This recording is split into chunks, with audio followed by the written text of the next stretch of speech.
Here we go. Hello, welcome back to Citizen Pew Garage, and in today's video I'm going to be working on a 2012 Nissan Versa. Now this was my daughter's old car. She has moved overseas to further her endeavors, so I wish her well, but she was going to sell her car, and I didn't think she was going to get a fair value over where she was at.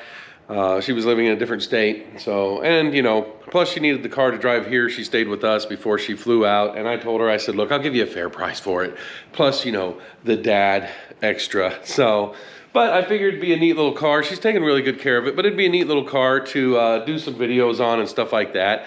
But like I said, she's taking great care of it for the most part. I mean, the engine's in pretty good shape. She'd anytime the check engine light came on, she took it to the shop and took care of it. She's got new tires on it and everything, and the body's in fairly good shape. I mean, she did drive this in high school and through college and stuff like that, and a couple years after. So yeah, it's got some nicks and dings on it. There's a few little cosmetic things, but I figured I'd give it a rundown and go through a bunch of stuff and make video contents on it. And this is video on the basically the sun visor on the driver's side, which does not stay up. So I ordered one on Amazon, and if you've ever had to order a sun visor, they are not cheap.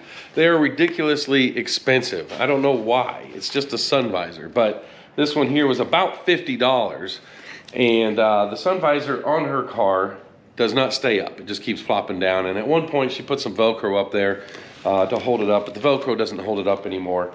So anyhow, I'll put a link down for this down in the description if you have a Nissan Versa and you're needing to get a new sun visor. I will tell you this, aftermarket sun visors usually come in 1 or 2 colors, but usually it is the most common. So it's either going to be like a gray or a tan. And this one here, I think the gray was the only one available, so that's what I ordered. Yeah, and it's aftermarket, so it isn't identical to the other one as far as the mounts and stuff. The screws and everything should line up, but it looks like the screws on this one are going to be exposed, where on the old one they are not. So it comes with a little tool here to help you get the old one out. But let me open this up here and I'll show you, and then we'll do it real quick. Looks like they have it double wrapped. So you can see right here, make sure my camera, so the screws, there's no cover for this, so the screws will just be exposed, which is fine, no big deal. But yeah, that's what hers wouldn't do. It wouldn't hit that spring lockup position. So we're gonna see how easy it is to change this thing out. And yeah, this one has the mirror. I think there was one that didn't have the mirror on it, but I don't know what's going to, you know, I'll probably end up selling this down the line after I do some, you know, go through it and check it. The brakes are squeaking a little bit, so I think it's the rear. So I'm going to look at that, you know, I'm going to do a good look over of it. So plus it's fun, you know, I got a shop and a garage now, whatever you want to call it. Yeah, and I find that stuff fun. So, all right, let's get to changing this out and see how difficult it is. All right, we're over here in the car, and here's the visor, and you can see, yeah, it doesn't stay up. It doesn't stay up at all. I feel bad because apparently she'd been driving this way for a while. But she went to school. She went to undergrad like 6 hours away. And then she was in like 3 states over for, you know, doing law school and stuff like that. So, yeah, I didn't really get to fix it for her. So, but the Velcro that she put on is even wore out. So, yeah, we're just going to change her out. All right. Let me go ahead and show you here. Let me take the camera off the stand here. And I'll show you right there. This is covering the mount for it. So as you can see, there's no screw holes visible, which I believe this tool should be adequate in popping this off. Let's check it out. Come on. There we go. Oh, wait a minute. It looks like I might be able to reuse that one after I get this off. Reuse that cover. Hopefully. Oh, yeah. Look at that. Sweet. So, yeah, we can reuse the cover. So, it'll look just as good as new. All right. Let's see here. Those are Phillips head screws. I'm trying to hold this camera and do this at the same time. We'll see how successful I am at that. Alrighty. Something's beeping. Oh, I think it's the car doors open. Yep, it isn't liking me. Oh, there we go. Holding the door open. That is fine. All right.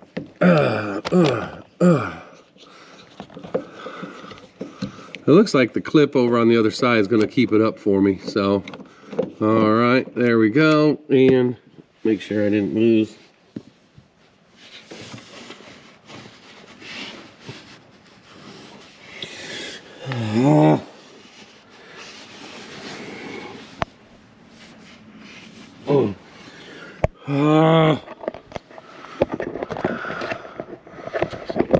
It never fails. A screw will always bounce somewhere where you can't get it.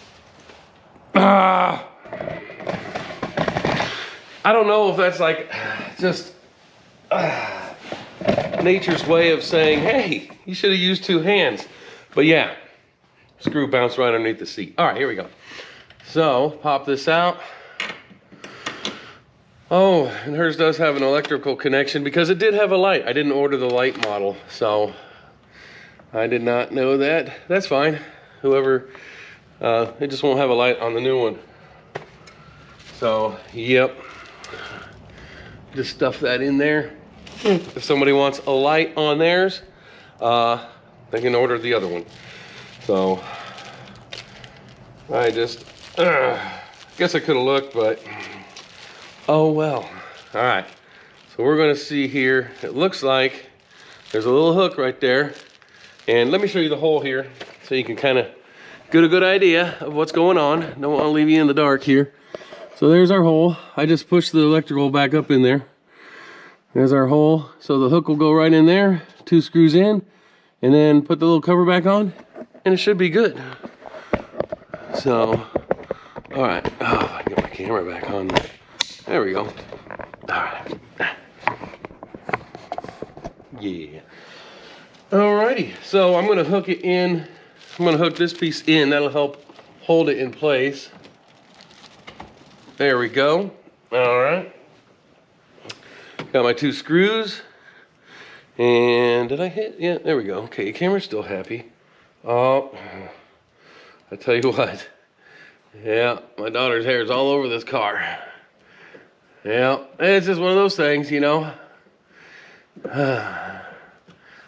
Long hair just falls out, gets on everything. It's all good. There we go. Man, super easy. 2 screws. I left the plastic on just in case, but I'll take the plastic off. But look at that. Now it's up and it stays up. All right. The new one came with a little, you know, the thing to hold like papers and stuff up top. The old one didn't have one, so, but it did have the light, but oh well. But yeah, it is busted. So, all right, I'm gonna see if I can get this piece on there. And it just, oh yeah, look at that. It just popped on there real nice. All right, I'll tell you what, let me get this plastic off and I'll give you a final look, see.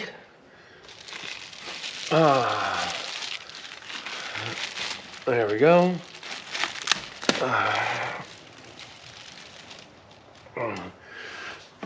Look at that. Yeah.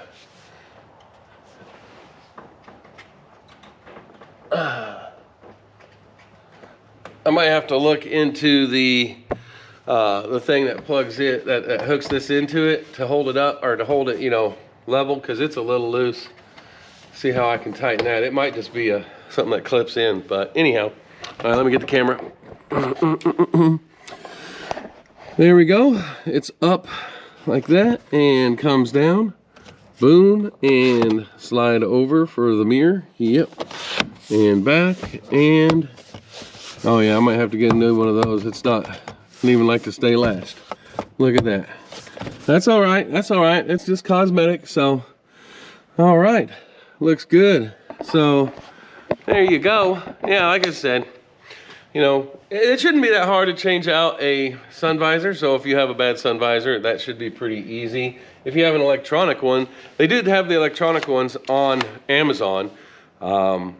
I didn't even think about looking to see if the mirror had a light on it, but oh well, it is what it is. So, but yeah, there you go. Pretty simple task. Yep. I will say, like my project truck, I need new sun visors for it, and those things are running like $100 a piece, and I just can't see it. So I've been driving without sun visors on it for a while. But anyhow, yeah, for some of these newer cars and stuff like that, I mean, you're probably looking at, you know, $35 to $55 for a new sun visor. If it has the electronics in it, maybe a little bit more. But you start getting to some older cars and more rare cars, they start going up. And it's unreal how expensive sun visors can be. But anyhow, at least you know it's not really all that hard to change out. So appreciate you watching the video. Don't forget you can check out my other channels. And if you like the video, please give it a thumbs up. If you're not subscribed to the channel, please hit that subscribe button. This is my garage channel. I do any content regarding tools, vehicles, anything I do with the house. I got a lot of home improvement stuff that I've been doing and I'm going to keep doing when spring comes back around. So you can check all that stuff out. So, all right, that's all I have for you. Y'all have a good day.